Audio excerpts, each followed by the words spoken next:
Hello guys! I'm back! May oras na ulit mag-upload. So, papakita ko lang sa inyo yung breakfast ko today.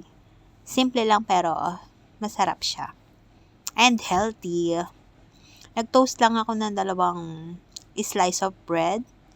Tapos nilagay ko na yung hinalo ko na white cheese and za'atar. Later, papakita ko sa inyo paano ko siya ginawa. Mga bata, hindi siguro magustuhan to. Pero yung mga middle age, magustuhan to kasi healthy talaga.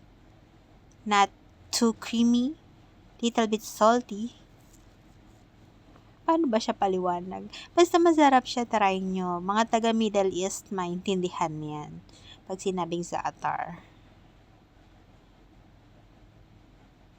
Ganyan lang siya kasimple. Ito toasted lang para pagkagat mo is crunchy.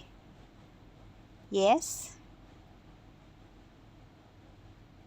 Kaya mas gusto ko ganyan mga medyo brownish kesa white lang na soft. Ganyan lang. Tapos akin lang siyang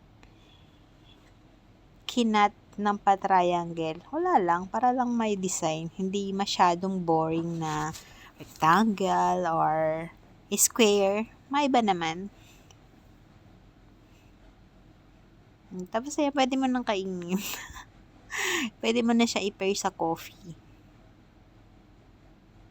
Yes.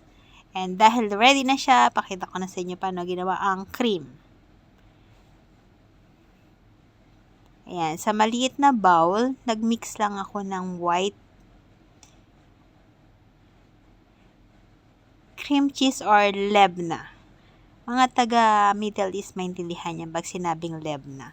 Para siyang white cheese, pero medyo salty and medyo creamy. Creamier than white cheese.